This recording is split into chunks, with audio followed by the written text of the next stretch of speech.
Há uma luz no início do túnel. Conheça os novos métodos de tratamento para a depressão, o que a ciência já descobriu sobre essa doença e os mitos que já foram derrubados. Do autor Pablo Vinícius. Introdução. É muito comum as pessoas, ao receberem o tratamento para a depressão e melhorarem, se perguntarem: por que demorei tanto tempo para procurar ajuda? Na verdade, a resposta para essa pergunta é simples: o desconhecimento da doença e a propagação de mitos que são passados de geração em geração. Esses mitos estimulam a crença em frases do tipo: na minha época não tinha nada disso. Ou isso é falta de fazer alguma coisa. Ou pior ainda, homem não sente isso. Por outro lado, o desconhecimento nos faz duvidar da doença, atrasa a busca por ajuda, intensifica o sofrimento e a recuperação se torna mais difícil, além de abrir o campo dos achismos. Por exemplo, você deve ter pecado, por isso está em depressão. Ou, se você arrumar um homem, você sai dessa. E ainda, tira umas férias e viaja, você vai curar essa depressão. Isso contribui para que normalmente, quando a pessoa chega ao consultório, já está há vários meses adoecida. Vai ao médico porque perdeu todas as forças que tinha para lutar contra essa dor. Os familiares e amigos não ficam atrás.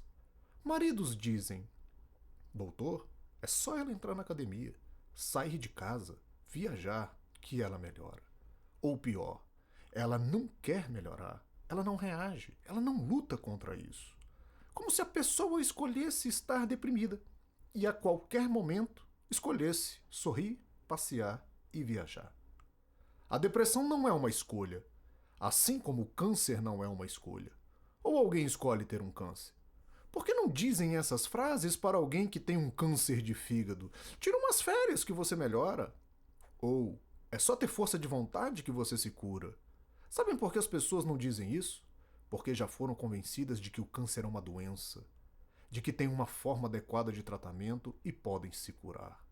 Este livro é uma proposta de ajuda para as pessoas que sofrem de depressão e para aquelas que estão próximas, como familiares e amigos. Primeiramente, precisam ser convencidas de que estamos tratando de uma doença. Doença grave e muitas vezes incapacitante. Esta obra se propõe a esclarecer o que é a depressão, seus sintomas, a diferença entre a tristeza e a depressão, como familiares e amigos podem ajudar o paciente deprimido, e, por último, quais as formas atuais de tratamento. O tamanho do problema. Atualmente, nos países desenvolvidos, a depressão vem sendo tratada como um problema de saúde pública. Ela deixou de ser uma doença de poucos e passou a ser uma doença de qualquer um. Apesar de existirem fatores que aumentam o risco da depressão, a verdade é que qualquer pessoa pode adoecer. Costumo dizer que a depressão é uma doença muito democrática, pois não poupa idade, sexo, cor, religião, muito menos a condição financeira.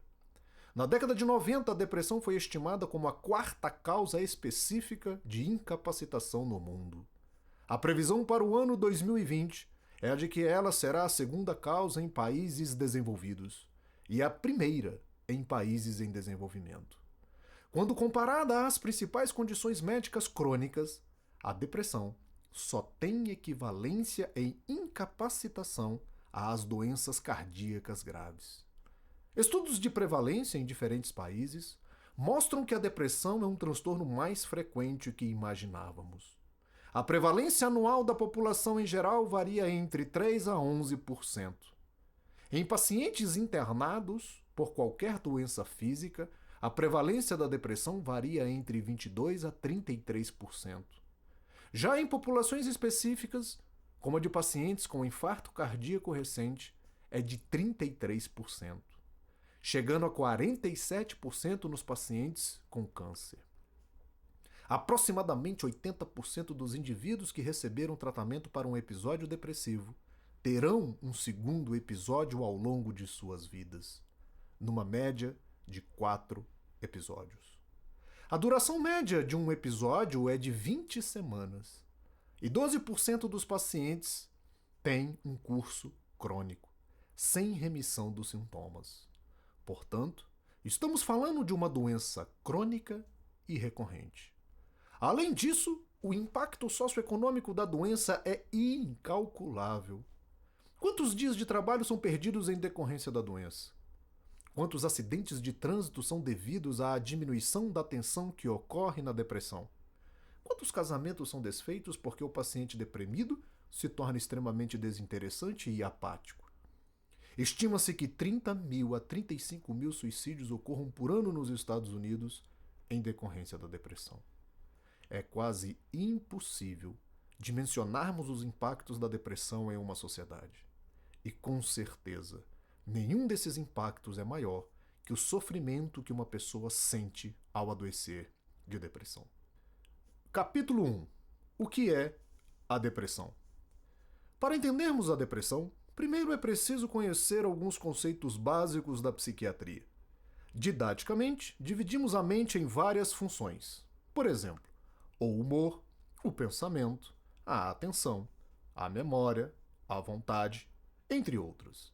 Essas funções são como verdadeiros órgãos, localizados em determinadas regiões do cérebro, funcionando minuto a minuto para que possamos sorrir, trabalhar, lembrar de nossos parentes, sabermos a hora do dia e refletirmos sobre o que fazemos.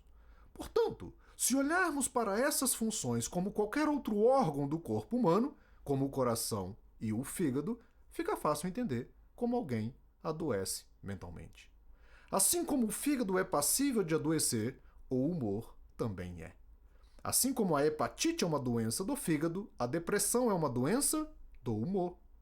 Assim como o fígado se localiza no abdômen, o humor está localizado em determinadas regiões do cérebro. Mas aqui está o primeiro problema. Em um exame físico, conseguimos palpar o fígado. Conseguimos enxergá-lo em um exame de imagem, como a ressonância magnética. Quando ele adoece, conseguimos diagnosticar através de um exame de sangue.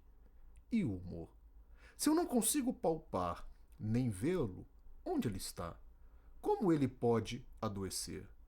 Nas próximas linhas entenderemos o que é, onde ele está e como uma pessoa pode ficar doente do humor. Humor pode ser entendido como o estado de ânimo que a pessoa percebe o mundo e a realidade. É o humor que determina a atitude geral da pessoa diante das experiências de vida.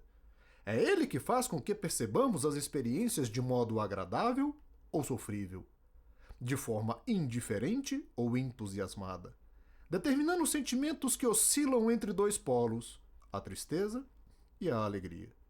Direta ou indiretamente, o humor exerce profunda influência sobre o pensamento e a conduta do indivíduo.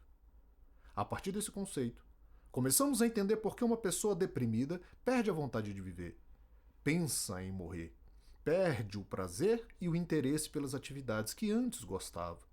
Uma vez que o humor adoece, é como se todas as outras funções, o pensamento, a vontade, a concentração, a memória, o sono, apetite, fossem contaminados por esse humor patologicamente triste. Na depressão, a percepção do mundo se altera. As cores já não são mais as mesmas. As coisas não têm mais graça. A vida torna-se sem sentido. Portanto, o primeiro conceito é: a depressão é uma doença do humor. E uma vez que o humor está depressivo, todas as outras funções também vão estar. Uma das piores angústias para uma pessoa em depressão é que ela acha que todas as suas funções mentais estão doentes. Ela não consegue mais se concentrar. Ela não consegue mais dormir e comer adequadamente. Ela entra em desespero por achar que tudo está doente, que tem uma série de problemas. Começa a achar que precisa de um remédio para parar de chorar, outro para se alimentar, outro para aumentar a energia, e assim por diante. Porém, isso não é uma verdade, pois, como vimos, o que está doente é o humor. E essas funções estão apenas contaminadas pelo humor depressivo. Mas do ponto de vista biológico, onde está o humor? É comum ouvirmos as pessoas relacionarem os sentimentos ao coração. Elas dizem: meu coração está partido. Porém, na verdade, O órgão responsável pelos sentimentos é o cérebro. Sentimos com a cabeça e não com o coração. É no cérebro, em regiões específicas, que ocorre o controle do humor. Uma dessas regiões é chamada de sistema límbico. O sistema límbico, em conexão com outras áreas, o lobo pré-frontal e o lobo órbito-temporal, é o responsável pelo controle do nosso humor. Os neurônios dessas áreas liberam continuamente substâncias, os neurotransmissores, que são responsáveis pela regulação do humor. O adoecimento dessas regiões vai ter como consequência a disfunção do humor, surgindo com isso os sintomas da depressão. Agora vem a pergunta: como o nosso humor adoece? Para entendermos como o humor adoece, temos que saber quais são os fatores que o influenciam. O humor sofre influência da constituição biológica do indivíduo, de sua condição psicológica e das circunstâncias ambientais em que ele vive. Portanto, estamos diante de uma doença com causas biopsicossociais. Capítulo 2. Causas biológicas da depressão. Os aspectos biológicos estão relacionados com a genética e com as alterações físicas que ocorrem no cérebro. Quanto à genética, os estudos mostram que pessoas com familiares de primeiro grau de pacientes deprimidos apresentam até 3 vezes mais chance de ter depressão do que aquelas pessoas que não têm histórico familiar. No entanto, a genética isoladamente não determina a doença. Ou seja, não é porque o pai ou a mãe têm depressão que os filhos terão, mas é sim uma predisposição ao adoecimento, como a hipertensão e o diabetes. Isso porque, para que ocorra a doença, é necessário que outros fatores estejam associados. Quanto aos aspectos físicos, a ciência não tem mais dúvidas. Trata-se de uma doença cerebral neuroquímica. O que significa isso? Entendendo o funcionamento cerebral. Todo funcionamento cerebral é feito a partir da comunicação de um neurônio com o outro. O simples ato de abrir e fechar as mãos significa que milhões de neurônios se comunicaram entre si. Essa comunicação não é feita diretamente de um neurônio para outro. Os neurônios não estão colados uns aos outros. Entre eles existe um espaço chamado de fenda sináptica, e a comunicação é feita por mensageiros chamados neurotransmissores. A figura mostra uma comunicação normal entre 2 neurônios noradrenérgicos, azuis, e os 2 neurônios serotoninérgicos, rosas. As bolinhas vermelhas e os triângulos azuis são os neurotransmissores fazendo a comunicação entre os neurônios. Por exemplo, o neurônio da serotonina, ao ser estimulado, libera uma certa quantidade de neurotransmissor serotonina na fenda sináptica. O neurotransmissor se ligará a receptores 5HT1, 5HT2, 5HT3 do neurônio seguinte, estimulando e fazendo com que a informação chegue ao seu destino. Porém, esse sistema de comunicação pode falhar de várias maneiras. Por exemplo, os neurônios podem morrer, diminuindo o número de células e dificultando a comunicação. Ou os neurotransmissores podem estar em quantidade insuficiente para que a comunicação ocorra com sucesso. Por exemplo, uma lesão na parte do cérebro responsável pela contração da mão seria suficiente para que o desejo de abrir e fechá-la não se realize, pois não haverá comunicação entre os neurônios responsáveis por essa ordem motora. Com os sentimentos não é diferente. Para que o indivíduo sinta de forma harmônica, equilibrada e proporcional ao estímulo, a comunicação entre os neurônios tem que estar perfeita. Na depressão, os neurônios estão doentes. Nas áreas que controlam o humor, os neurônios passam a não liberar neurotransmissores em quantidades apropriadas.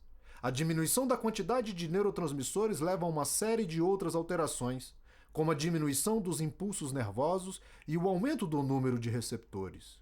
No final, todas essas alterações vão resultar em sintomas depressivos. Compare a quantidade de neurotransmissores, bolinhas vermelhas e triângulos azuis, da primeira figura com a segunda. Compare a quantidade de neurotransmissores, bolinhas vermelhas e triângulos azuis da primeira figura com a segunda. Compare a quantidade de neurotransmissores, bolinhas vermelhas e triângulos azuis da primeira figura com a segunda. A primeira figura é de um paciente deprimido e a segunda de um indivíduo saudável. Veja a quantidade de neurotransmissores entre os neurônios.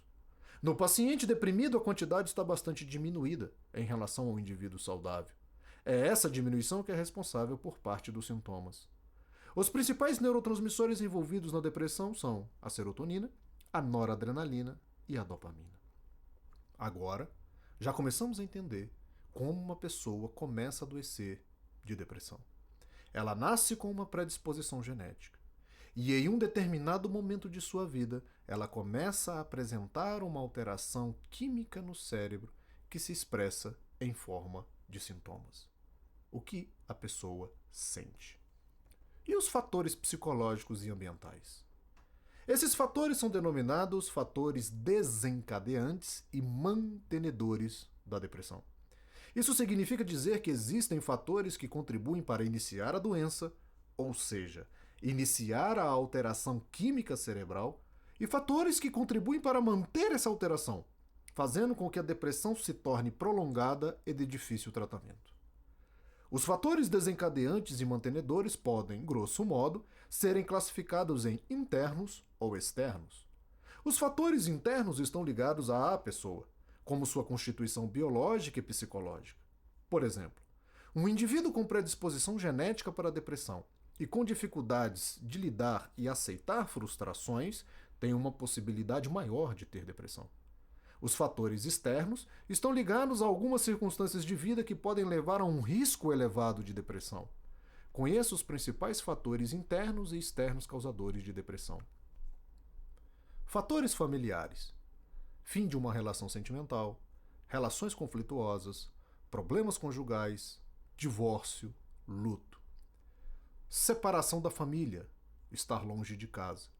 Fatores ligados ao estado de saúde: perda da integridade física, lesões graves, doença crônica, doença debilitante, doença incapacitante, fármacos e drogas. Fatores ligados à violência: violência física, violência psicológica, tortura, assalto, rapto, ataque terrorista, prisão, viver em ambientes de elevada incidência de criminalidade. Fatores ligados a acontecimentos vitais: testemunha de acontecimentos graves, catástrofes naturais, acidentes dos quais se sinta culpado, acidentes rodoviários ou domésticos. Fatores ocupacionais: tempo de descanso curto, problemas com os superiores, problemas de carreira, dificuldades econômicas, dificuldades financeiras. É importante ressaltar que esses aspectos, por si só, não determinam a depressão. Apenas contribuem para que pessoas predispostas, quando submetidas a essas situações de vida, desenvolvam a doença. Isso explica porque, havendo duas pessoas submetidas a um mesmo fator estressor, como, por exemplo, uma separação conjugal, uma deprime e a outra não. É a somatória dos fatores genéticos, físicos, psicológicos e sociais que vão determinar a doença. A pessoa não escolhe.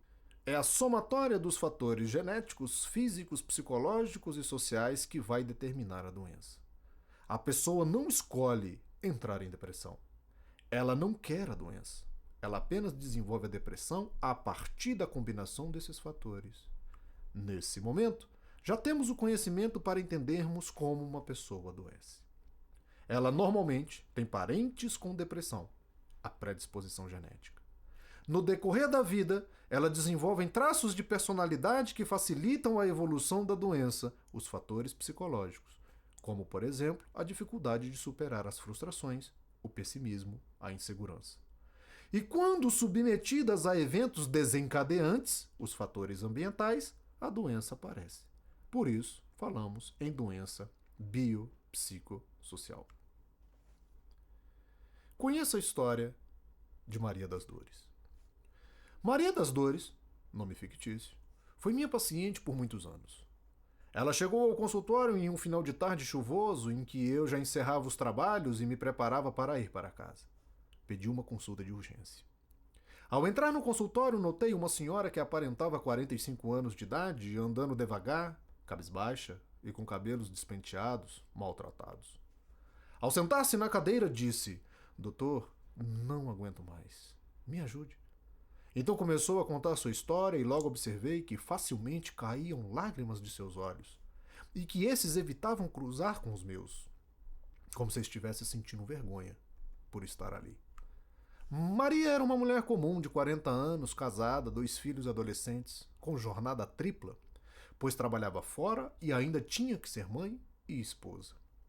Começou falando que já fazia um tempo que não mais sentia prazer na vida, que as coisas não tinham mais graça. Chorava por qualquer coisa. Estava difícil de viver. Ela dizia: se for para ser desse jeito, é melhor não viver. Queixava-se de insônia, pois já não conseguia dormir. As noites passaram a ser temidas e passadas em claro. Tinha perdido quase 10 quilos nos últimos meses. Após alguns segundos de silêncio, questionei sobre pensamentos de morte. Nesse momento, seus olhos encontraram-se com os meus. Estavam estatelados, assustados, como se dissessem: como ele sabe disso? Confessou que frequentemente passava em sua cabeça ideias de morte. Não porque queria se matar, mas porque queria acabar com seu sofrimento. E a morte, nesses momentos, era uma solução. Deixei-a falar. Falou do relacionamento difícil que tinha com o marido. Ele é muito duro, de poucas conversas, muito ciumento e possessivo. Relatou algumas dificuldades financeiras que vinha passando, da sobrecarga de atividades que tinha durante o dia. E os filhos? Eu perguntei. É tudo de bom que ainda tenho na minha vida. É por eles que não faço uma bobagem. Maria tinha poucos amigos e pouco contato com a família que morava no Piauí. Sua vida se resumia conforme suas próprias palavras. Eu acordo, trabalho e cuido dos meus filhos. É só. Calou-se por mais uns segundos e me perguntou: Doutor, o que eu tenho? Então comecei a falar de seus sintomas, das circunstâncias de sua vida e das dificuldades que vinha tendo para superar seus problemas. Esses eram os motivos que a traziam ali. Já não conseguia lutar sozinha. Percebi que ao ouvir minhas palavras ela se sentiu mais confortável e seu semblante mudou. Era como se pensasse: será que ele me entende mesmo? Então falei: Maria, você está com depressão. Ela respondeu imediatamente: Depressão, doutor? Mas isso não é frescura das pessoas? A história de Maria é clássica. Vamos falar um pouco dos sintomas depressivos, das diferenças entre tristeza e depressão e de como a doença se manifesta na vida das pessoas. Capítulo 3. Tristeza ou depressão? Eis a questão. Para compreendermos melhor a depressão é preciso entender a tristeza. Digo sempre que quando nascemos nós herdamos um pacote de sentimentos e sensações. Nesse pacote está incluso a alegria, a tristeza, o gozo, a raiva, o ódio, a compaixão, o ciúme e todos os outros sentimentos do ser humano. Portanto, apesar de ser desagradável, a tristeza é um fenômeno normal do ser humano. Mas aqui há um problema. Vivemos em uma sociedade hedonista na qual o que vale é o prazer. A busca do prazer é o que move as pessoas. Sentimentos como a tristeza não são bem-vindos. Parece que não se permite mais ficar triste. Se em um dia estamos tristes, logo ouvimos: o que está acontecendo com você que está triste? Você não pode ficar assim. Podemos sim. Temos esse direito. Nascemos assim. A tristeza nos faz pensar e refletir nossas posturas no mundo. Nos faz crescer e amadurecer para não cometermos os mesmos erros. Com ela, nos tornamos mais afetuosos, nos aproximamos mais uns dos outros. Não é assim em um velório? Quando se perde alguém? É muito comum os psiquiatras atenderem em seus consultórios pessoas tristes, mas não deprimidas. E é cada vez mais frequente as pessoas desejarem antidepressivos para suas tristezas. Sabia que é possível uma pessoa procurar um médico com as mesmas queixas de Maria das Dores e não ter depressão? A história de Regina. Regina era uma mulher de 35 anos de idade. casada há 10 anos e com 2 filhos pequenos. Procurou minha ajuda porque, segundo ela, estava sofrendo demais. Foi orientada por uma amiga a consultar um psiquiatra para tomar um remedinho para se sentir melhor. Questionei o que ela estava sentindo. Prontamente respondeu que havia 1 semana que passava as noites em claro. Não tinha vontade de se alimentar e já tinha perdido 5 quilos. Falou ainda que seus pensamentos estavam muito negativos. Não tinha ânimo para trabalhar, não tinha vontade de sair de casa. Chorava dia e noite. Em seguida perguntei se tinha acontecido algo importante nos últimos dias. Então Regina começou a chorar copiosamente. Com muita dificuldade falou que seu marido sofrera um acidente e estava entre a vida e a morte na UTI de um hospital, sem grandes chances de sobreviver. Disse que o casamento já não vinha bem, mas que o amava. Eu estava até bem, doutor. Mas quando ele se acidentou, a minha vida acabou. Perguntei se ela já tinha tido depressão em algum momento de sua vida. E ela respondeu que não. Perguntei se ela já tinha tido depressão em algum momento de sua vida. E ela respondeu que não. Que sempre foi uma pessoa feliz, cheia de amigos e que gostava de festas. Perguntei também sobre sua história familiar de depressão e ela disse que apenas uma tia distante fazia tratamento para a depressão. Regina estava com depressão? Nesse momento, ainda não podemos falar em depressão.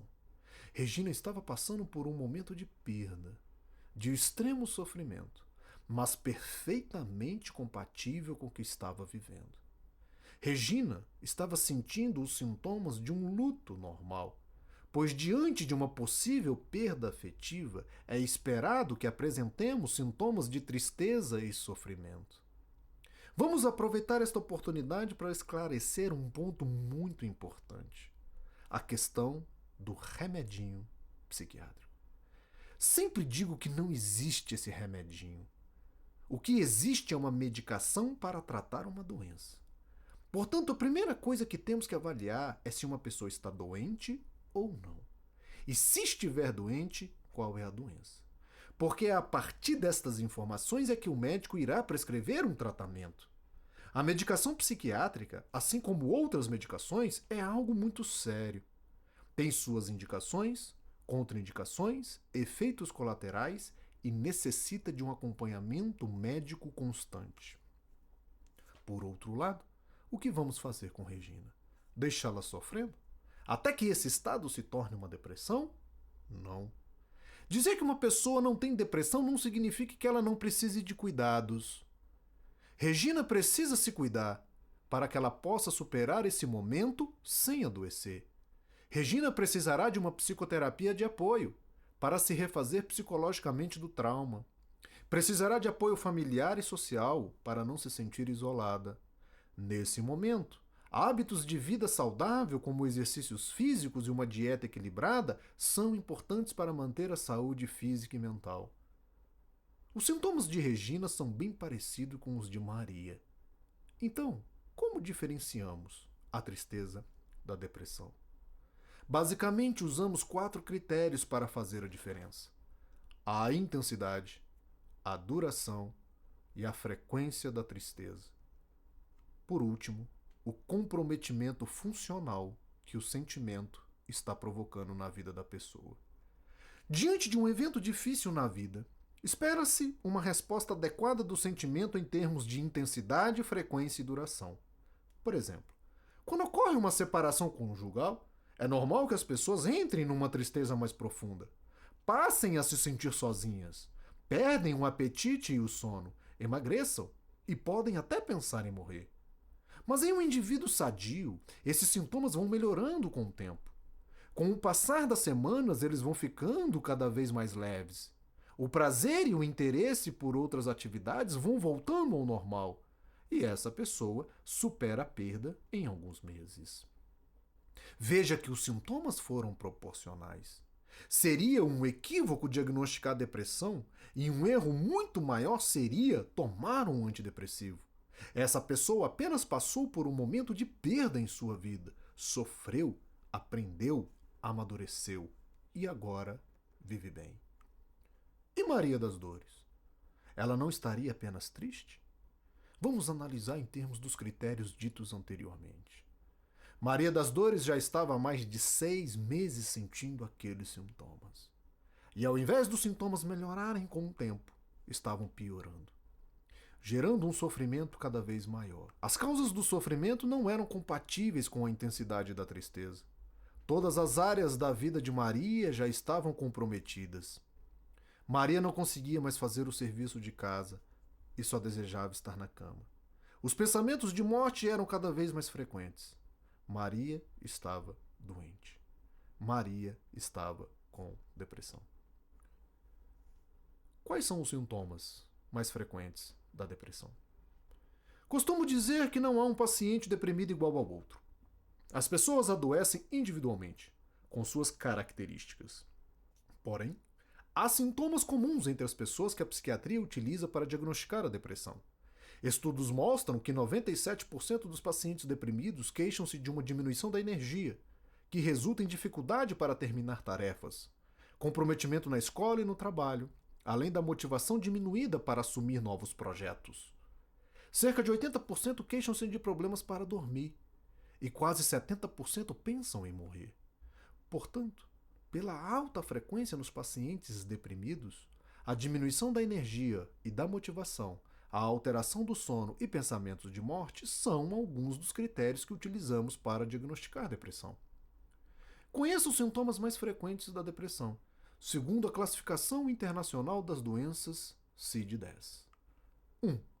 Humor deprimido na maior parte do dia, quase todos os dias, relatado pelo indivíduo ou observado por outros. 2. Interesse ou prazer acentuadamente diminuídos por todas ou quase todas as atividades, na maior parte do dia, quase todos os dias. Perda ou ganho significativo de peso quando não está realizando dieta. Insônia ou hipersonolência quase todos os dias. Agitação ou lentificação das atividades motoras ou psíquicas quase todos os dias. Sensação de fadiga ou perda de energia quase todos os dias. Sensação de inutilidade ou culpa excessiva ou inapropriada quase todos os dias.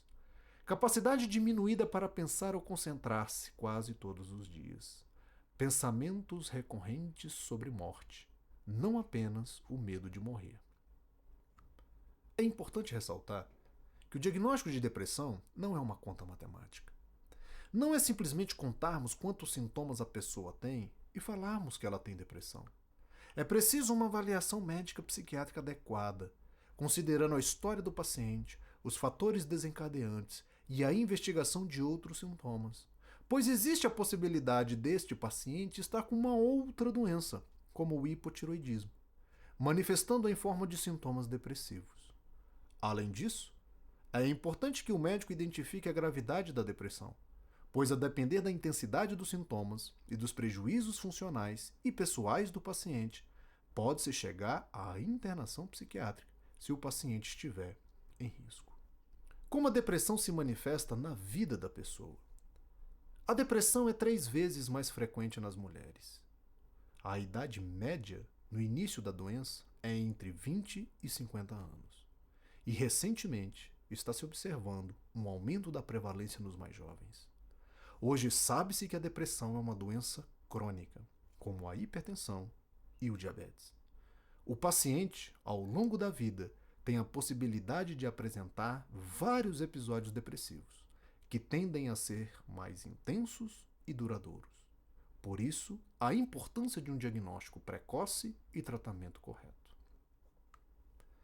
A depressão pode levar ao suicídio? Não há dúvidas de que a depressão pode levar as pessoas ao suicídio. Cerca de 10 a 15% dos indivíduos com depressão cometem o suicídio. As mulheres tentam o suicídio mais frequentemente que os homens. Porém, os homens se suicidam mais que as mulheres. Isso é explicado pelos métodos mais violentos utilizados pelos homens. Alguns fatores aumentam o risco de suicídio em um paciente deprimido. Indivíduos com poucos laços sociais e familiares, como solteiros, separados e viúvos. idade acima dos 45 anos, tentativas de suicídio anterior, sintomas depressivos graves, envolvimento com álcool ou drogas, relutância em aceitar auxílio, perda ou separação recente e perda da saúde física, entre outros. Esses dados não são para alarmar ou assustar, mas para mostrar a importância de reconhecermos a depressão como uma doença séria e que muitas vezes traz consequências dolorosas, se não fatal. Por outro lado, o diagnóstico precoce e o tratamento adequado reduzem consideravelmente o risco de suicídio. A depressão pode causar ou piorar outras doenças físicas? A depressão frequentemente coexiste com outras doenças físicas. Ela pode ser a causa de algumas doenças, como as doenças alérgicas, ou pode dificultar o controle de outras, como a hipertensão. Pode ainda piorar ou impedir a cura de algumas moléstias. Muitos estudos indicam que o tratamento da depressão pode melhorar o curso de uma doença física, como o câncer. Ricardo e a sua longa história. Ricardo chegou ao meu consultório quando estava completando 23 anos de idade. Veio acompanhado da mãe e do pai, que, muito preocupados, pediram minha ajuda para tirar o filho daquela escuridão. A mãe começou a falar. Relatou que Ricardo tinha sido uma criança normal, com um comportamento adequado, entrou na escola com a idade certa e não tinha problemas de aprendizagem. Porém, era uma criança mais tímida que o normal, com poucos amigos. Enquanto a mãe falava, Ricardo mostrava certa indiferença, olhar fundo e distante, uma aparência entristecida, quase não se mexia na cadeira. A mãe continuou falando que quando Ricardo entrou na adolescência, apresentou sua primeira crise depressiva. Sem grandes motivos, parou de se alimentar, não queria ir à escola, ficava na cama o dia inteiro e não queria falar com ninguém. Nesta época, com os pais não sabiam do que se tratava, levaram para todo e qualquer tipo de tratamento. Até que, após 10 meses, Ricardo começou a melhorar. Com 17 anos, ele voltou a apresentar os mesmos sintomas, porém mais intensos, até que em um dia, quando estava sozinho em casa, se jogou da janela do 3º andar. Ricardo não morreu, mas teve múltiplas fraturas. Nessa altura da consulta, eu já tinha percebido que ele tinha uma limitação importante do movimento do braço esquerdo. A partir desse momento, Ricardo iniciou sua história de tratamentos psiquiátricos. Procurou vários especialistas e fez uso de diversos antidepressivos. Ora sentia-se melhor, ora afundava nos sintomas depressivos. Nessa hora, Ricardo interrompeu a mãe e disse: Doutor, desde a minha primeira crise depressiva, eu nunca mais fui o mesmo. Disse que se sentia muito depressivo, sem ânimo, sem vontade de viver. Não via mais graça nas coisas, não tinha mais prazer em nada. Recorrentemente pensava que se estivesse morto estaria melhor. Ricardo já não mais estudava e passava grande parte do dia deitado em sua cama. Ao ser questionado sobre o uso das medicações, relatou que sempre fez uso conforme a prescrição dos médicos. Além desses sintomas, Ricardo tinha uma forte história familiar de depressão. Sua mãe e pai faziam tratamento para a depressão. Ao final da consulta, fiz uma explanação para a família sobre a doença, suas características e a necessidade de se tentar novos tratamentos, pois as medicações não faziam mais efeito. Indiquei para ele um tratamento chamado estimulação magnética transcraniana, ver capítulo sobre tratamentos, e fiz uma revisão de suas medicações. Ricardo continua sob os meus cuidados. Com os novos tratamentos disponíveis, passou a ter crises menos frequentes e mais leves. Voltou a estudar e está se preparando para o vestibular. Ricardo se conscientizou que tem uma doença como qualquer outra, que precisa ser levada a sério, pois é sua vida e seu futuro que estão em jogo. Comentário do Dr. Pablo Vinícius. Veja bem que até esse momento do livro eu fiz questão de diferenciar a tristeza da depressão. Quais são os sintomas mais frequentes da depressão? Trouxe aqui para vocês casos clínicos reais, tanto de uma paciente com depressão, a Maria das Dores, como a Regina, uma pessoa que aparentemente estava sofrendo e não deprimida. Nos dias atuais, é muito comum enfrentarmos nos nossos consultórios centenas e centenas de pessoas que nos procuram com as suas dores existenciais, com as suas dificuldades de vida, mas não necessariamente estão doentes. Assim como afirmo no livro, não existe remedinho psiquiátrico para sofrimento. O que existe é um medicamento de tratamento. Os consultórios psiquiátricos hoje são invadidos por pessoas em busca de remedinhos para aliviar suas dores, para aliviar suas crises, para melhorar o sentimento diante de uma dificuldade no casamento, diante de uma dificuldade no trabalho. Se procura-se hoje, então, remédios para anestesiar as emoções diante das dificuldades da vida, enquanto que os antidepressivos foram desenvolvidos para tratar uma doença. Um estudo recente, feito por uma colega em São Paulo, mostrou que de cada 10 pessoas que usam antidepressivos, 6 não têm critério diagnóstico. Isso significa que 60% das pessoas que estão tomando antidepressivos estão tomando desnecessariamente. E por que isso está acontecendo? Porque as pessoas estão tomando antidepressivos para a tristeza da vida, para as dificuldades da vida, para a ansiedade normal da vida. Vivemos num mundo, como afirmo no livro, hedonista, imediatista. Um mundo de redes sociais que parece que está todo mundo feliz o tempo todo. E um simples dia ou 2 dias chorando já te dá uma estranheza. Faça um teste. Fique uns 3, 4 dias chorando por alguma dificuldade na sua vida. Logo uma amiga vai falar assim: "Miga, eu estou preocupada com você. É melhor você procurar um psiquiatra." 3 dias chorando. Então parece que foi tirado de nós o direito de chorar, o direito de se angustiar, o direito de querer ficar isolado. Foi tirado de nós o direito de ter raiva, de nos irritarmos. Parece que a qualquer manifestação desses sentimentos já não mandam procurar um psiquiatra, um psicólogo. E tem algo pior ainda nisso aqui. Se você é um paciente psiquiátrico, se você usa remédio psiquiátrico, você perdeu o direito de ser quem é. Você quer um exemplo? Se você usa um antidepressivo, é casada, por exemplo, num dia qualquer de muita tristeza, você ouvirá do seu marido, do seu filho, da sua mãe, da sua sogra, de quem quer que seja: "Olha, eu acho que o seu antidepressivo já está baixo. É melhor você voltar ao seu psiquiatra para ajustar a dose."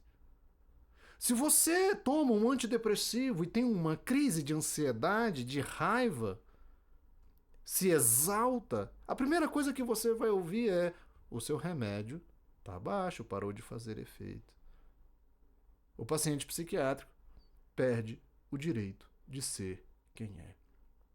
Como vimos até agora, então, ao longo deste livro, a depressão é uma doença, a depressão não é uma escolha, enquanto a tristeza é um fenômeno normal da vida. A separação aqui passa por uma análise médica criteriosa para saber se a sua tristeza faz parte de uma doença depressão.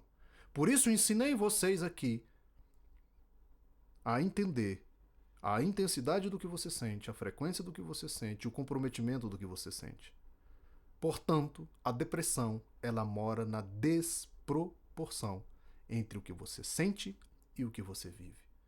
A tristeza da depressão é uma tristeza excessiva, a tristeza da depressão é uma tristeza fora do lugar. Quando eu li aqui para vocês os critérios diagnósticos da depressão, não sei se vocês perceberam, mas quando eu falei humor depressivo na maior parte do dia, quase todos os dias. Alteração do apetite, quase todos os dias, por quase todo o tempo.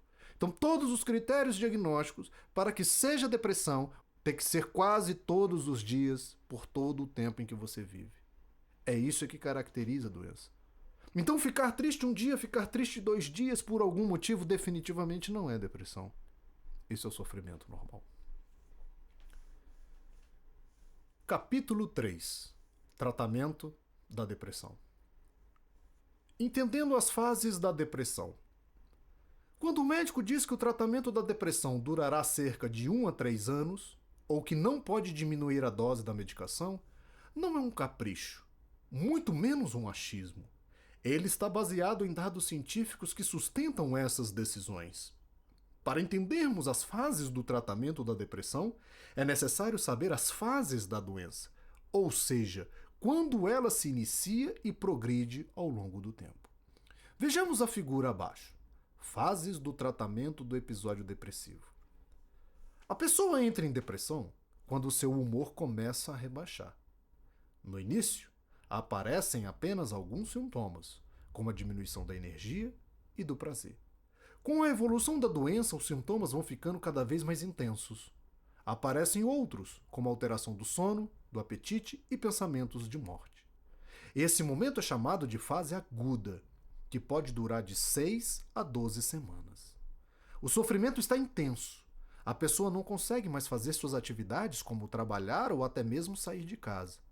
Normalmente é nessa fase que o paciente procura auxílio médico. Ao iniciar o tratamento, o paciente começa a melhorar.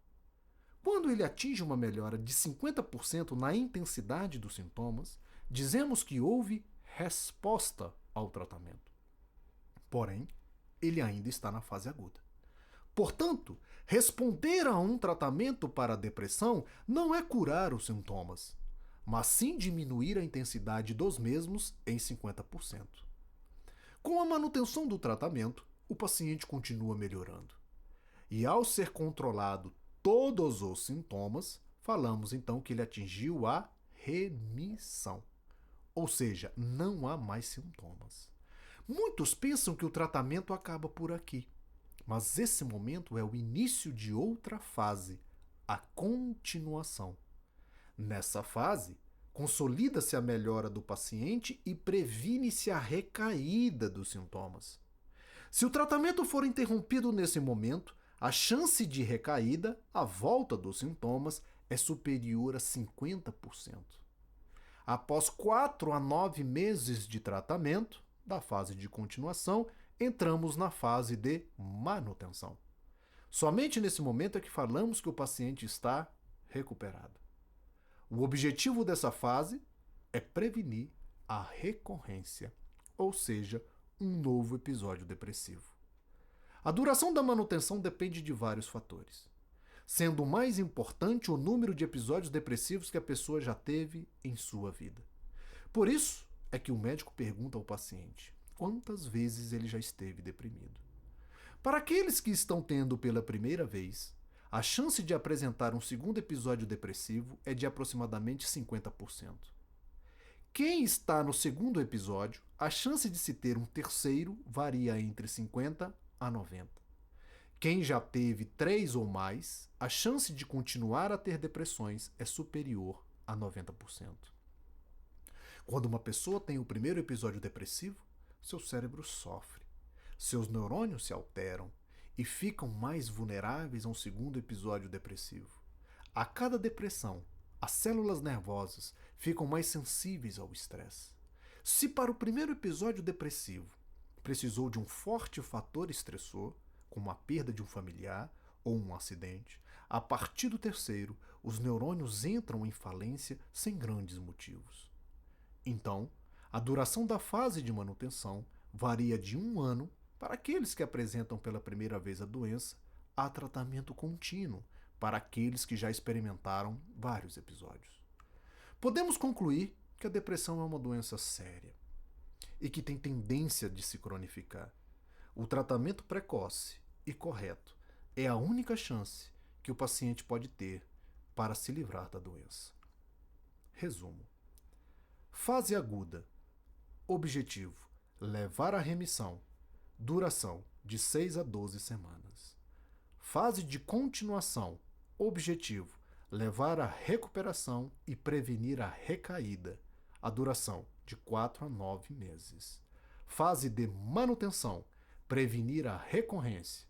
1 ou mais anos. Remissão: ausência de sintomas. Recaída: volta dos sintomas na fase de continuação. Ainda é o mesmo episódio depressivo. Recuperação: após a fase de continuação. cura do episódio depressivo. Recorrência: um novo episódio depressivo ocorre após a recuperação. Comentários do Dr. Pablo Vinícius. Acho que vocês perceberam que estamos diante de uma doença que tende a ser recorrente, que tende à cronicidade. Aqui está um preço alto que se paga pelo desconhecimento da doença.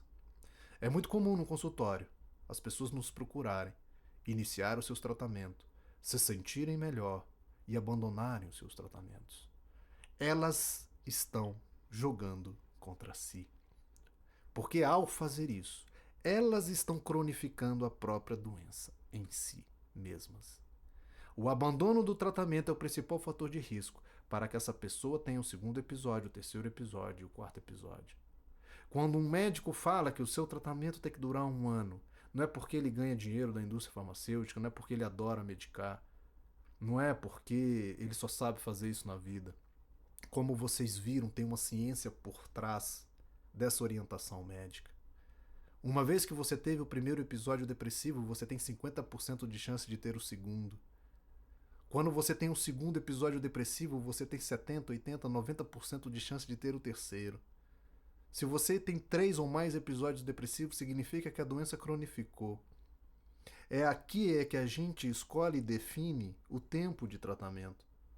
Porque nós sabemos que quanto mais bem feito é esse tratamento, significa diminuir a chance de você ter novos episódios depressivos lá na frente.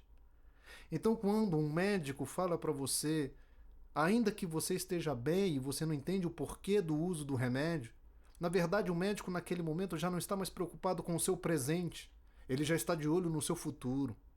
Porque ele sabe que estatisticamente a chance de você recair é enorme, é grande. Então a depressão ela é dividida em fases, assim como os tratamentos são divididos em fases.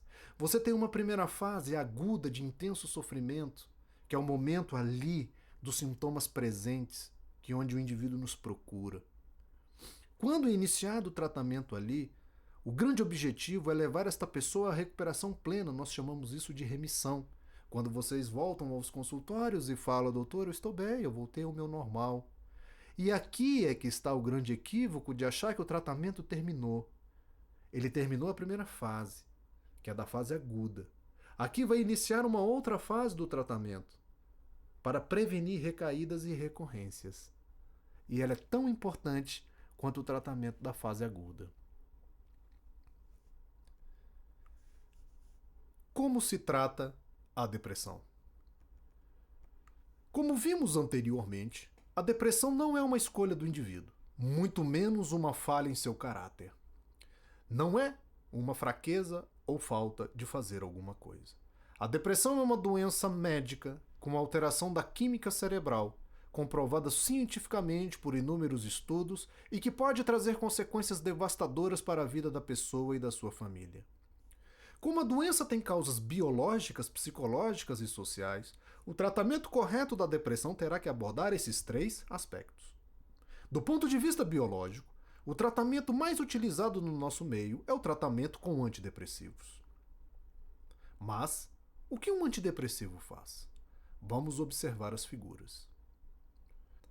Como visto, na depressão, ocorre uma diminuição das substâncias responsáveis pela comunicação entre os neurônios, os chamados neurotransmissores. É a diminuição dos neurotransmissores que é responsável pelo aparecimento dos sintomas como o humor deprimido, a perda do prazer e do interesse pelas coisas.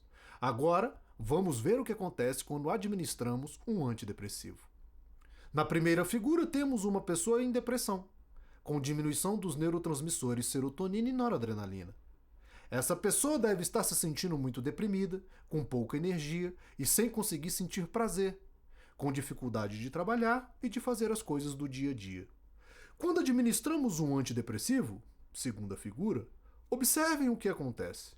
Grosso modo, a quantidade de neurotransmissores e de receptores volta ao normal, nas áreas neurológicas responsáveis pelos sentimentos, fazendo com que a pessoa melhore os sintomas depressivos. Diferenças entre antidepressivos. Didaticamente, os antidepressivos são classificados de acordo com o mecanismo de ação no cérebro. Por exemplo, existem antidepressivos que modulam apenas a serotonina, conhecidos como inibidores seletivos da recaptação de serotonina. Outros modulam a serotonina e a noradrenalina, outros a dopamina e a noradrenalina. Quanto à eficácia, não existe um antidepressivo superior aos demais.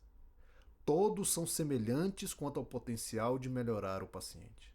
Porém, as pessoas podem responder melhor a um antidepressivo do que a outro. Ou mesmo um antidepressivo pode fazer bem a um paciente e a outro não. Esses fenômenos são em decorrência da variabilidade genética entre as pessoas, da capacidade que cada um tem de absorver, distribuir e eliminar as substâncias. Em relação aos efeitos colaterais, os antidepressivos também têm uma enorme variabilidade. Uns provocam sono, outros provocam insônia. Uns engordam, outros ajudam a perder peso. Uns prendem o intestino, outros soltam. Uns provocam diminuição da libido, outros não. Esse livro não tem a intenção de formar pessoas em antidepressivos, mas sim de esclarecê-las das diferenças entre eles. Por isso, é muito comum as pessoas tomarem vários tipos de antidepressivos até encontrarem um que mais se adapta. Vejo muitos pacientes desanimarem ao não darem certo com um antidepressivo. A verdade é que esses fenômenos são absolutamente esperados em um tratamento. E sempre haverá um antidepressivo que o paciente se adaptará melhor. O que fazer com os efeitos colaterais das medicações? A principal medida contra os efeitos colaterais é evitá-los. Para isso, o médico precisa estar atento às características da doença, do indivíduo e do antidepressivo. A depressão em determinadas pessoas provoca insônia, em outras aumenta o sono. Em algumas provoca perda de peso, em outras, ganho de peso. E como já dito anteriormente, existem medicamentos que engordam e outros não. Há medicamentos que provocam sono, outros diminuem o sono. Portanto, o ideal é que o médico associe as características da doença às características das medicações. Então, para uma pessoa que perdeu muito peso na depressão, um antidepressivo que provoque ganho de peso não será efeito colateral, mas sim um efeito desejado. Mas se for administrado um antidepressivo que aumente o sono em um paciente que já está dormindo muito, será um efeito colateral. Portanto, a escolha de um bom profissional é fundamental para a prescrição do antidepressivo mais adequado. Nos casos em que essas associações não forem possíveis, algumas medidas são úteis. Náuseas. Se possível, tomar o medicamento junto com as refeições ou dividir em várias vezes ao longo do dia. Insônia. Evitar cochilos durante o dia. Evitar atividades físicas e intelectuais após as 18 horas. Se a medicação dificultar o início do sono, tomá-la no período da manhã. Ganho de peso. Utilizar a menor dose possível do medicamento, que mantenha o paciente bem. Estimulam a atividade física e a dieta hipocalórica. Existem medicações que modulam o apetite, mas sempre terão que ser indicadas pelo médico que acompanha o paciente, pois essas medicações têm contraindicações e efeitos colaterais. No caso de efeitos colaterais intoleráveis, a troca do medicamento é necessária. Nesse momento, é importante esclarecer que não é porque uma medicação não deu certo que todas as outras não darão. Pelo contrário, é extremamente comum um paciente não melhorar com um determinado antidepressivo e, ao trocarmos, ele começa a se recuperar. Comentário do Dr. Pablo Vinícius. É uma causa comum de sofrimento para os pacientes depressivos a história deles com os antidepressivos. Parece que a regra é usar mais de um no primeiro momento, porque é muito difícil o médico acertar de primeira mão esse tratamento. Porque o casamento do remédio com o paciente, ele é único.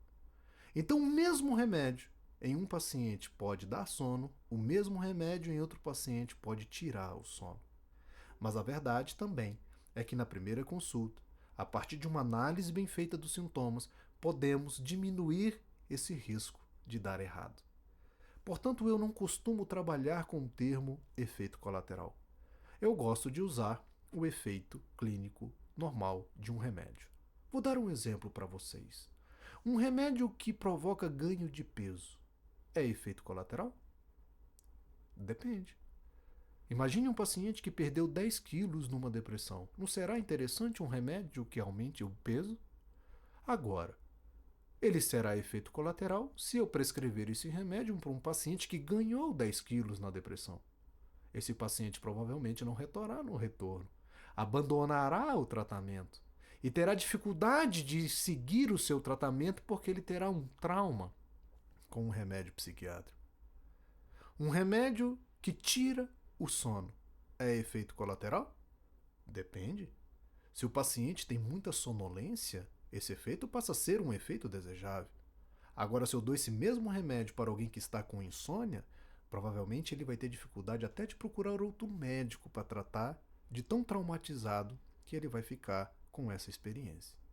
Então, acertar um remédio psiquiátrico significa fazer uma análise melhor desses sintomas e tentar achar um remédio que vai ao encontro desses sintomas, para minimizar o risco de efeitos colaterais, para fazer com que os pacientes não tenham uma experiência traumática com os medicamentos. Porque ainda assim pode ser que no retorno a gente precise trocar o medicamento. Então os pacientes precisam ter nesse primeiro momento uma certa paciência, uma certa tolerância, porque é comum esses ajustes de dose, essas trocas de medicamentos, mas assim como afirmei no livro, é possível sim chegar no medicamento mais adaptável, que esse paciente consegue tolerar mais, e aí sim ele vai responder e melhorar. A psicoterapia. Apesar da grande evolução dos antidepressivos e da esperança que eles trouxeram para o tratamento da depressão, não podemos reduzir o ser humano a um monte de moléculas. Se os aspectos psicológicos e sociais não forem tratados, os antidepressivos não serão tão eficazes. Pessoas deprimidas, com traços de personalidades que alimentam a depressão, como dificuldade de lidar com problemas, dificuldade de aceitar perdas, pessoas que tendem a se colocar como vítimas da vida ou as pessimistas generalizadas, precisam ser submetidas a um acompanhamento psicológico para tratarem esses fatores. Para se tornarem pessoas mais adaptadas psicologicamente e menos vulneráveis ao adoecimento psíquico. Há inúmeras técnicas de psicoterapia que podem ajudar o paciente, como a terapia cognitivo-comportamental, a psicanálise, a psicoterapia de apoio, dentre outras. Muitos acreditam que só a medicação ou só a terapia é suficiente no tratamento da depressão. Porém, pesquisas recentes têm mostrado que a associação do tratamento medicamentoso com a psicoterapia é mais eficaz do que o uso isolado do antidepressivo ou somente fazer a psicoterapia. Os aspectos sociais são tão importantes quanto a medicação e o acompanhamento psicológico. Não há remédio que melhore um paciente que esteja vivendo em um ambiente familiar conflituoso, com pouco diálogo e pouco apoio para os momentos difíceis da vida, em que as pessoas estão próximas fisicamente, mas distantes afetivamente. As pessoas estão cada vez mais isoladas, sozinhas, com dificuldades de compartilhar seus sentimentos, por falta de tempo ou simplesmente por falta de pessoas que se interessam em ouvi-las. Maria das Dores, minha paciente, um dia me disse: me sinto sozinha, no meio de um monte de gente. Maria tinha muitos amigos no trabalho, era casada, tinha filhos, mas não tinha pessoas que se interessavam por ela. Esse sentimento de solidão vai corroendo as pessoas aos poucos, minando suas forças, deixando-as cada vez mais vulneráveis. Um prato cheio para a depressão. E esses aspectos não forem abordados no tratamento, a medicação, novamente, não será tão eficaz. Quando entendemos a depressão como uma doença biopsicossocial, fica mais fácil compreendermos porque ela é uma das doenças mais prevalentes no mundo. Não é apenas uma questão da doença da moda, em que todo mundo está deprimido, mas sim por se tratar de uma doença muito mais do que aspectos químicos, é alimentado pela desagregação da estrutura social e familiar. Precisamos de momentos para compartilhar nossas vidas, precisamos cultivar relacionamentos sociais saudáveis e apoiadores. Comentário do Dr. Pablo Vinícius. Como vocês viram no início do livro, a depressão é uma doença biopsicossocial.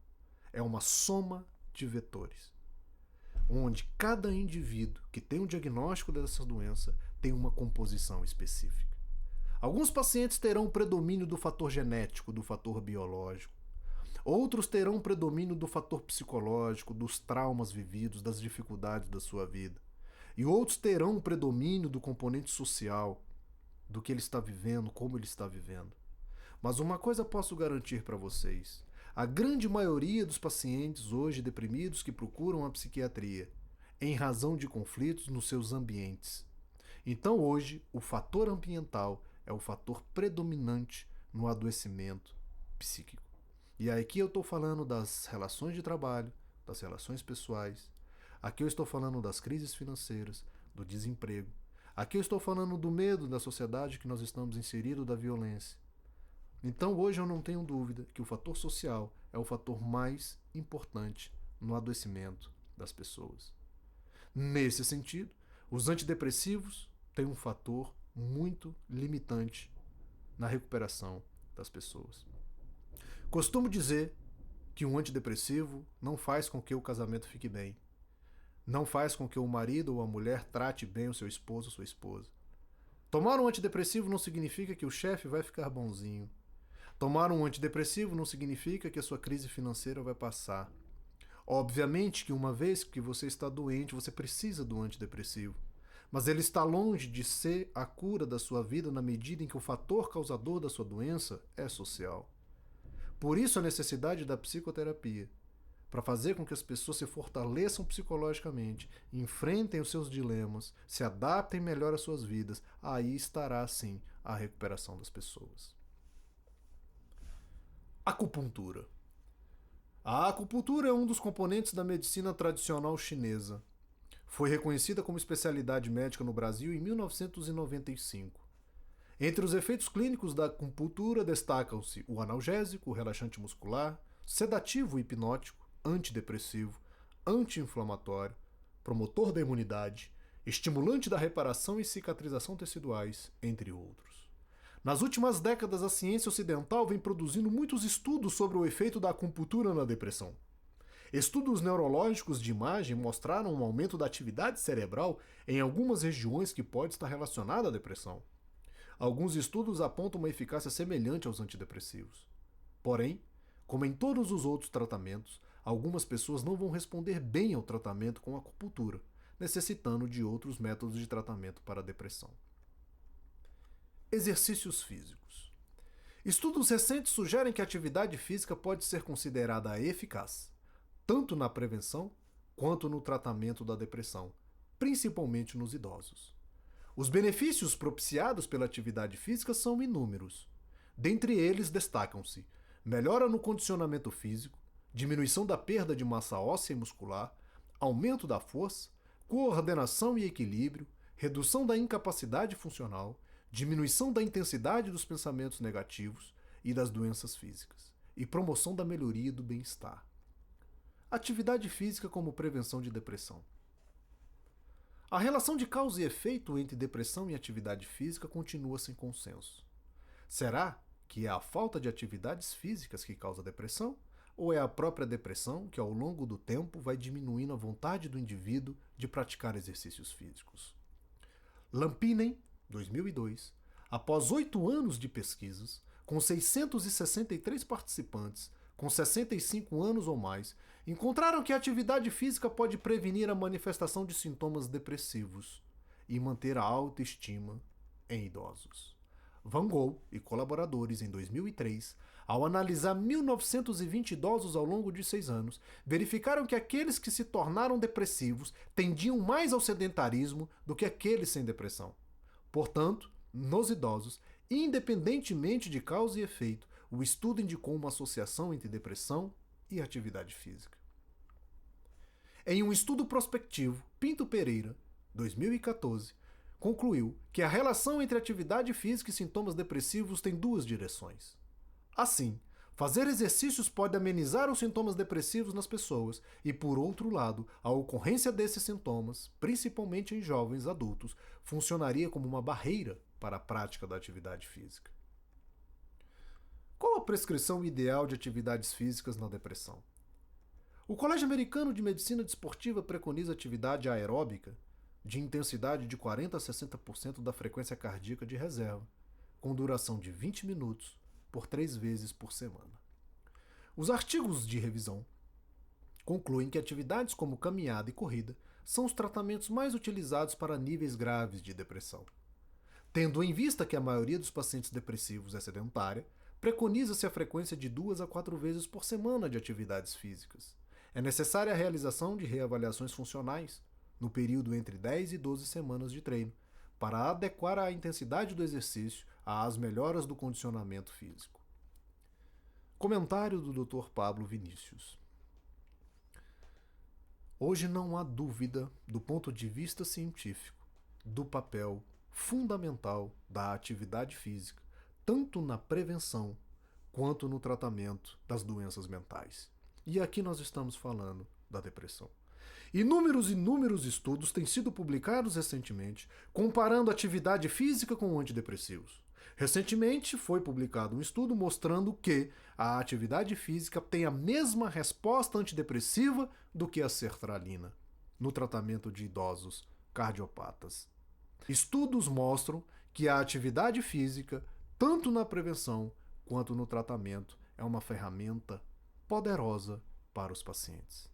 É verdade que, assim como disse aqui no livro, fica difícil às vezes o paciente deprimido praticar atividade física.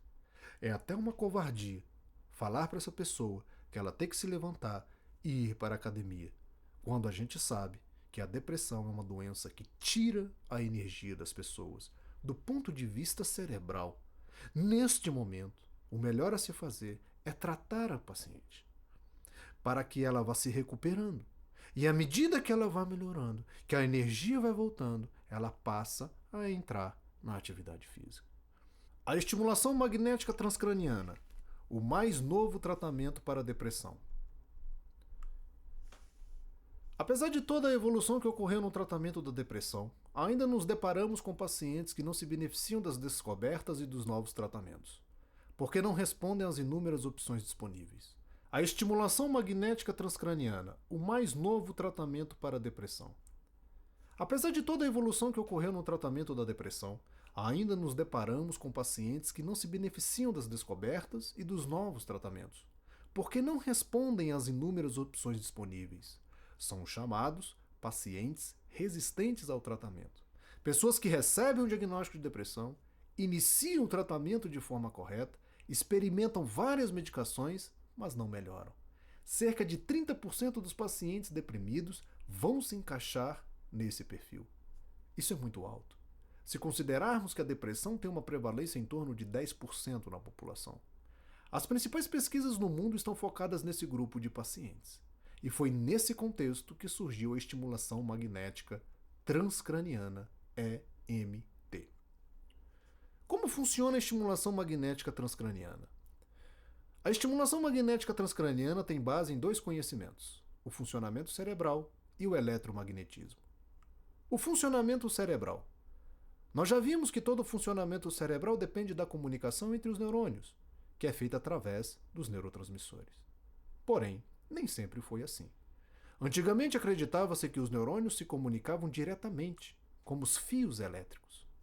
Somente após décadas de pesquisas é que se descobriu que existe um espaço entre os neurônios, chamado de sinapse, ou fenda sináptica, e que a comunicação entre eles se dá por meio de estímulos físico-químicos. A primeira prova que os neurônios se comunicavam através de substâncias químicas foi produzida em 1929, por Otto Loewy. Esse pesquisador descobriu que na fenda sináptica havia liberação de pequenas quantidades de uma substância química. Essas substâncias passaram a ser conhecidas como neurotransmissores. Na década de 40 foi descoberto que o neurônio, ao receber o estímulo químico na fenda sináptica, através de seus receptores, passa por uma série de alterações que geram uma corrente elétrica em seu interior. Essa corrente elétrica percorre esse neurônio e, ao chegar na próxima fenda sináptica, libera novos neurotransmissores, que vão se ligar a novos neurônios, dando continuidade ao estímulo neuronal. Por isso dizemos que a linguagem que o cérebro entende é a elétrica e a química. Hoje são conhecidos mais de 100 neurotransmissores, dentre eles a serotonina, a dopamina e a noradrenalina. O eletromagnetismo, a lei de Faraday, ou indução eletromagnética. Oersted e Ampère comprovaram que correntes elétricas são capazes de gerar campos magnéticos. Faraday, baseado nesses estudos, começou a investigar o fenômeno contrário, no qual campos magnéticos induziriam correntes elétricas em meio condutor. Faraday descobriu que uma corrente elétrica temporária era registrada no galvanômetro, aparelho para medir correntes elétricas, quando o campo magnético sofria uma variação. Esse efeito de indução de uma corrente elétrica em um meio indutor, causado pela presença de um campo magnético, é chamado de indução eletromagnética. Concluindo, uma corrente elétrica variável produz um campo magnético ao seu redor. Esse campo magnético, quando em contato com algum meio condutor de energia, induzirá uma corrente elétrica. Unindo os dois conhecimentos: funcionamento cerebral e a lei de Faraday. Como vimos anteriormente, a linguagem que o cérebro entende é a elétrica, através dos impulsos elétricos, e a química, através dos neurotransmissores. É através desses estímulos que conseguimos acordar, comer e sorrir. Tudo o que acontece na nossa vida é reflexo de reações químicas e estímulos elétricos no cérebro. A lei de Faraday diz que um campo magnético variável é capaz de induzir corrente elétrica em um meio condutor. Ora, o cérebro é um meio condutor, ou seja, é um meio capaz de conduzir corrente elétrica. Essa é a chave para entender como a estimulação magnética transcraniana funciona. Um aparelho produz correntes elétricas que, ao passarem por uma bobina de metal, geram um campo magnético no centro dela. Se encostarmos essa bobina na cabeça das pessoas, esse campo magnético penetrará no couro cabeludo e no crânio e chegará ao tecido cerebral. Como o cérebro é um meio condutor, pequenas correntes elétricas serão induzidas nos neurônios, fazendo com que eles sejam estimulados. O resultado da estimulação neuronal será um aumento da liberação de neurotransmissores, como serotonina e dopamina, aumento do fluxo sanguíneo e do metabolismo cerebral para algumas regiões. Clinicamente, essas alterações serão responsáveis pela melhora dos sintomas depressivos. Na figura acima, em amarelo, está representada a corrente elétrica que passa pela bobina. Em vermelho, o campo magnético que atravessa o crânio. Em verde, a corrente elétrica induzida no tecido cerebral, ativando ou inibindo os neurônios. Profundidade da penetração. As bobinas comuns têm uma penetração de até 2 centímetros na calota craniana. Estimulando ou inibindo o cérebro. Chegamos a tal ponto que, dependendo da frequência utilizada, podemos aumentar ou diminuir o funcionamento cerebral. Frequências elevadas estimulam a atividade cerebral e frequências baixas inibem-na. Isso é extremamente importante porque algumas doenças se manifestam pela diminuição da atividade cerebral em algumas regiões e outras pelo aumento da atividade. Ora, se estimularmos as regiões hipoativas e ou inibirmos as hiperativas, podemos atingir o equilíbrio cerebral, fazendo com que as funções mentais voltem ao normal. Dentro dos limites de penetração do campo magnético, atualmente, é possível estimularmos ou inibirmos qualquer região cerebral. Estimulação magnética transcraniana e depressão. Primeiramente, para tentarmos tratar a depressão com a estimulação magnética, algumas perguntas se impõem. Onde vamos aplicar o campo magnético? Vamos inibir ou estimular a atividade cerebral? Por quanto tempo? Na década de 90, os primeiros estudos sobre a fisiopatologia da depressão começaram a ser publicados. Evidenciou-se que os sintomas depressivos estariam relacionados com a diminuição da atividade de uma região cerebral chamada de córtex pré-frontal esquerdo. A partir desses estudos, os pesquisadores começaram a fazer o seguinte questionamento: se a causa da depressão envolve a diminuição da função do córtex pré-frontal esquerdo, será que, se estimularmos essa região, haverá melhora dos sintomas depressivos? Pesquisas com estimulação magnética transcraniana na depressão. Após centenas de estudos publicados mostrando a eficácia da estimulação magnética transcraniana no tratamento da depressão, em 2006, o FDA, sigla em inglês para Food and Drug Administration, órgão americano responsável pela regulamentação de tratamentos médicos nos Estados Unidos, supervisionou uma pesquisa para avaliar a eficácia, a segurança e a tolerabilidade desse novo método para o tratamento da depressão. O estudo foi feito com 164 pacientes com diagnóstico de depressão resistente, divididos em grupo controle e grupo placebo. As conclusões do estudo foram as seguintes: segurança e tolerabilidade. Não há efeitos sistêmicos como ganho de peso, disfunção sexual, como diminuição da libido e retardo de ejaculação, sedação ou náuseas. Não há efeitos adversos na concentração e na memória. Não houve convulsões. Não há interações medicamentosas. O principal efeito colateral foi dor de cabeça, menos de 3%. A taxa de abandono do tratamento foi de menos de 5%. Como decorrência desses resultados, em outubro de 2008, o FDA aprovou o tratamento com estimulação magnética transcraniana para a depressão, considerando um método seguro e eficaz. Portanto, a estimulação magnética transcraniana é o mais novo instrumento terapêutico aprovado cientificamente para a depressão resistente, sendo uma esperança para aqueles pacientes que, apesar do tratamento medicamentoso, não melhoram. Enquanto o tempo para se ter efeito antidepressivo varia de 3 a 4 semanas com o uso de medicações, com a estimulação eletromagnética o paciente começa a melhorar já na primeira semana. Além dos pacientes com depressão resistente, o uso da estimulação magnética apresenta-se como uma alternativa eficaz para acelerar a melhora do paciente que se encontra gravemente deprimido, uso em grávidas, pois muitos antidepressivos não podem ser utilizados na gravidez, em pacientes intolerantes, aqueles que não conseguem tomar medicamentos devido aos fortes efeitos colaterais, e em pacientes que resistem a tomar remédios. Como é feito o tratamento? Após uma avaliação psiquiátrica, em que serão consideradas as condições do paciente que podem contraindicar o tratamento, o paciente será submetido a sessões de estimulação. Normalmente, o paciente comparece diariamente ao consultório. Não é preciso jejum ou qualquer outra preparação antes da aplicação. O paciente senta-se em uma poltrona, onde será estimulado. O médico localizará a área de aplicação e uma bobina será colocada exatamente sobre essa área. Ao ligar o aparelho, uma série de pulsos eletromagnéticos serão emitidos pela bobina, penetrando no crânio e estimulando os neurônios. Não é necessária anestesia, pois o paciente não sente dor. Após a sessão, a pessoa está liberada sem nenhuma restrição. Não há sedação. Outras indicações psiquiátricas. A estimulação magnética transcraniana vem sendo estudada para vários outros transtornos psiquiátricos.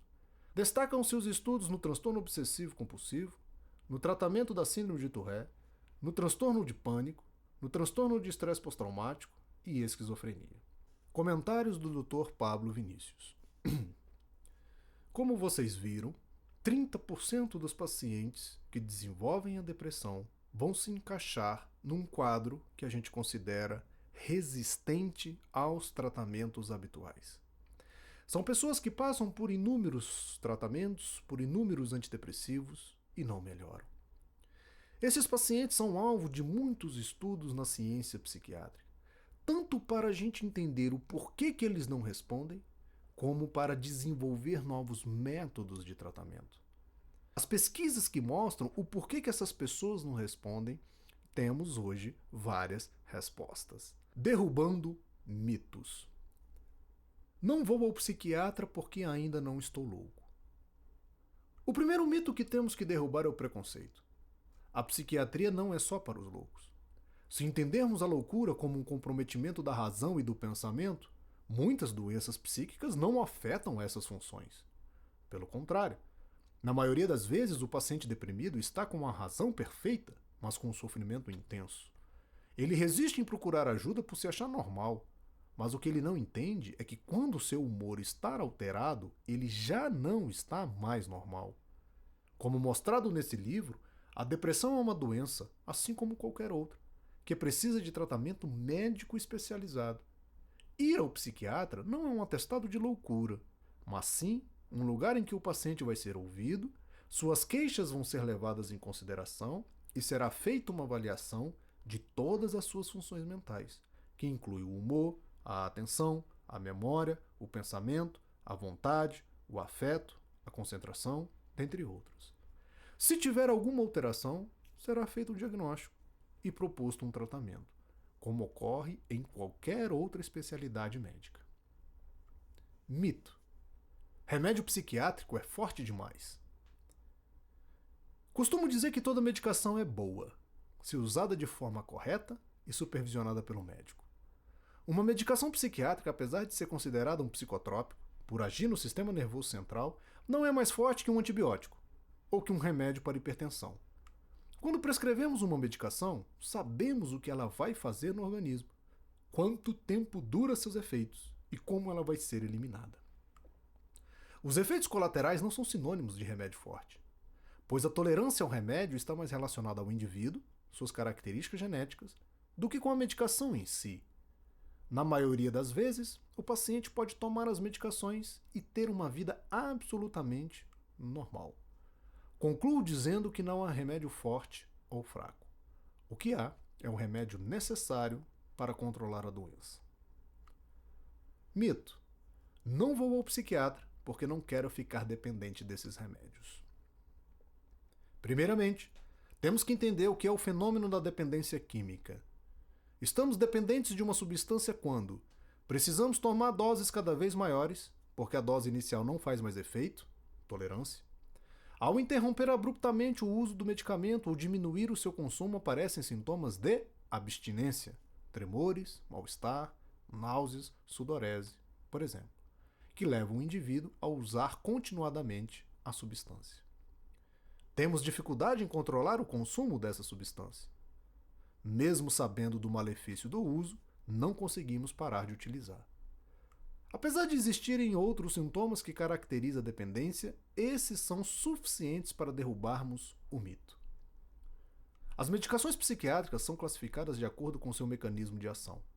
Portanto, temos os antidepressivos, os estabilizadores de humor, os antipsicóticos e os calmantes, tarja preta. Vamos analisar cada classe separadamente. Os antidepressivos, os estabilizadores de humor e os antipsicóticos não provocam tolerância, pois a pessoa não tem necessidade de aumentar a dose frequentemente para atingir os efeitos iniciais. O que acontece é que, no início do tratamento, o médico está avaliando a dose necessária para controlar os sintomas, e às vezes é necessário aumentá-la para atingir o controle da doença. Uma vez atingida a dose necessária para controlar os sintomas, o remédio não perderá o efeito. Esses medicamentos também não provocam abstinência, e os pacientes não têm dificuldades de controlar o consumo. Esses medicamentos também não provocam abstinência, e os pacientes não têm dificuldades em controlar o consumo. Já com os calmantes é diferente.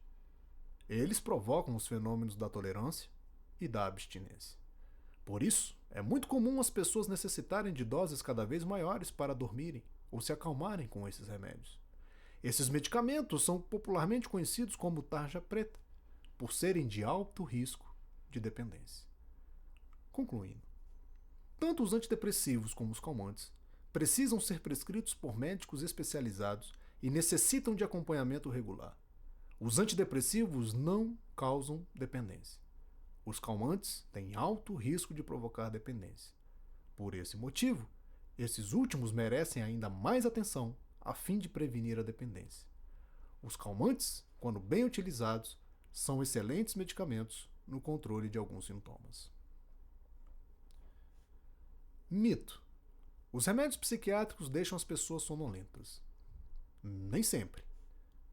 A luta que os laboratórios farmacêuticos travam entre si para produzirem as melhores medicações provocou uma verdadeira revolução na psiquiatria. Realmente, os medicamentos mais antigos provocavam muita sonolência, dando a impressão de que o paciente estava constantemente sedado. Porém, hoje é diferente. Temos antidepressivos que não provocam nenhum tipo de sedação. Melhor ainda, temos alguns medicamentos que estimulam o paciente, melhorando a sonolência diurna que alguns sentem. Mito: remédios psiquiátricos engordam. Nem sempre. É verdade que há alguns antidepressivos que engordam, indicados principalmente para aqueles pacientes que perdem muito peso na depressão.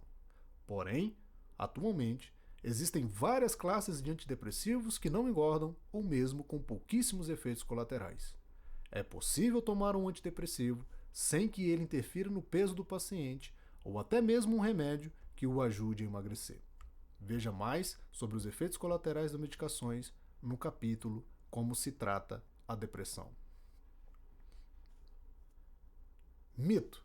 Você tem saúde, tem uma família, não te falta nada. Por que você está deprimida? Você não tem motivos para ficar assim. O objetivo principal desse livro é convencer as pessoas de que a depressão não é uma escolha do indivíduo. Ninguém fica deprimido porque quer ou porque não tem nada para fazer. Como visto, a depressão é uma doença, como qualquer outra, com causas biológicas, genéticas e psicológicas. Precisa de cuidados apropriados e, se não tratada, pode trazer complicações sérias aos pacientes. Para derrubar este mito, faço outra pergunta. Você é tão jovem, bonita, não te falta nada. Por que você teve diabetes? Ou hipertensão, esclerose múltipla, hipotireoidismo? Você não tinha motivos para isso. Mito. Doutor, vou ter que tomar esse remédio a vida inteira? Depende. A cada episódio depressivo que a pessoa tem, aumentam-se as chances de ter novos episódios. A doença vai deixando a pessoa cada vez mais vulnerável a ter crise depressiva. Portanto, na primeira crise é possível a pessoa ser medicada por apenas 1 ano e depois receber alta. Mas quanto mais episódios depressivos a pessoa tem, maior será o tempo de manutenção. Ver sobre as fases da depressão no capítulo Tratamento da Depressão, pois mais vulnerável estará a pessoa a ter novos episódios. Explico às pessoas que o remédio psiquiátrico não é um inimigo a ser vencido. Os pacientes psiquiátricos ouvem com frequência a seguinte frase: você ainda está usando isso? Ensino aos pacientes que, ao invés de se questionarem se tem que tomar remédio para toda a vida, pensarem diferente. Ainda bem que há um remédio para eu tomar e controlar a minha depressão. Pois se vivêssemos há 80 anos, não havia nada a ser feito pelos pacientes depressivos. A solução era colocá-los em manicômios. Mito. Toda vez que eu tento parar de tomar um remédio, eu passo mal. Algumas pessoas sentem-se mal com a interrupção do tratamento. Se não é abstinência, o que é isso? Esse fenômeno é conhecido como síndrome de interrupção, síndrome da retirada ou síndrome da descontinuação do medicamento. Ao interrompermos um antidepressivo de forma súbita, alguns sintomas podem aparecer devido à ausência da medicação no sistema nervoso central. Esses sintomas melhoram com o passar dos dias. A melhor forma de evitá-los é promover a retirada gradual do medicamento, o que minimizará os efeitos da síndrome de interrupção. Alguns antidepressivos provocam mais esses sintomas do que outros. Por isso, o paciente não deve parar de tomar a medicação sem antes falar com o seu médico. Mito. Toda vez que eu vou ao médico, ele aumenta a dose do remédio. Como vimos, o objetivo do tratamento da depressão é a remissão dos sintomas e a prevenção de novos episódios. O ajuste da dose é para atingir essas metas. A doença se manifesta em graus de gravidade diferentes, o que exige doses diferentes. Além disso, cada organismo tem um metabolismo próprio, ou seja, a capacidade de absorver, distribuir e eliminar as medicações é diferente entre os indivíduos. Por isso, não se pode comparar as doses dos medicamentos entre as pessoas. Cada paciente terá a dose que for necessária para o controle dos sintomas. Mito. Por que meu colega deu certo com um tratamento e o mesmo remédio não deu certo para mim? Isso é extremamente comum na psiquiatria. Não existe uma pessoa igual a outra. Tanto aos efeitos terapêuticos quanto aos efeitos colaterais vão depender da relação entre o indivíduo e a substância. Uma medicação pode ser extremamente eficaz para um e não ter nenhum efeito para o outro. Mito. Por que é tão comum ficar trocando de antidepressivo? Assim como não existe uma pessoa igual a outra, não existe um remédio igual ao outro. Ainda que levemos em consideração o perfil da pessoa e do medicamento, é quase impossível prevermos todas as reações que uma pessoa pode ter a um determinado antidepressivo. Por isso, principalmente no início do tratamento, A visita regular ao médico é essencial para acharmos rapidamente a medicação e a dose adequada para o tratamento. Há uma luz no início do túnel. Esse título significa que não precisamos mais deixar as pessoas afundarem na depressão para buscar ajuda. Vimos que, quanto mais precoce for o tratamento, maior será a chance da pessoa de se recuperar completamente e até deixar de tomar as medicações. Hoje, o sofrimento pode ser abreviado logo no início da doença, graças à evolução dos tratamentos, como o surgimento de antidepressivos modernos, quase sem efeitos colaterais, e outros métodos de tratamentos, como a estimulação magnética transcraniana. Esconder a depressão ou privar alguém do tratamento por achar que não é uma doença só piora as possibilidades de a pessoa vir a ter uma vida normal, com toda a sua capacidade de sentir prazer e alegria. Olá, tudo bem? E aí, você já começou a ler este livro, O Há uma Luz no Início do Túnel, que eu resolvi ofertar para você de uma forma gratuita para ajudar a transformar a vida das pessoas. É para isso que eu escrevo os meus livros. E se você já começou a ler este livro, eu queria saber sua opinião, eu queria saber seu comentário, eu queria saber se você tem alguma dúvida. Eu também sou professor e tenho um enorme prazer em ensinar as pessoas, em elucidar esse tipo de conteúdo. Então, se você tem alguma dúvida, me manda um e-mail, me manda um direct, que eu vou ter um prazer enorme de te responder. Mas eu gostaria de falar aqui para você, neste vídeo, sobre o meu segundo livro, o A Fórmula. Não estou aqui apenas para vender um produto. Eu estou aqui para ajudar a transformar a vida das pessoas. Nós vivemos hoje numa sociedade muito doente. O Brasil é o país mais ansioso do mundo. Somos o país mais depressivo da América Latina. Somos um dos países que mais consome antidepressivos no mundo. Os brasileiros estão sofridos e eles estão doentes. Eu tenho percebido isso nos últimos 20 anos de profissão que tenho. É isso que me faz sentar numa mesa, pegar uma caneta e escrever um livro. Por isso que antes de qualquer coisa, eu sei que este livro é capaz de mudar a sua vida. Mas eu não quero que você simplesmente compre este livro sem pelo menos ter lido uma página desse. Porque você precisa se interessar pelo assunto. E aí, quando você entender o que eu quero ensinar para as pessoas, você vai falar assim: caramba, eu preciso saber mais. E este livro é um aprofundamento da plenitude da saúde mental. Eu encontro pessoas na rua que me cumprimentam. Doutor Pablo, é o senhor? Eu falo, sim, sou eu. Eu queria te agradecer, porque o senhor ajudou a salvar a minha vida. Quando eu li o seu livro, deu um start, deu um momento na minha vida que eu entendi que eu precisava mudar. Então eu queria te apresentar este livro que foi escrito com muito carinho, fruto de muita pesquisa e nasceu também do meu coração para ajudar você, sua família, seus amigos, todo este planeta que precisa de ajuda. Clica aqui nesse botão para você saber mais sobre esse livro, como adquirir. Vai ser um prazer entrar na sua casa também com este livro.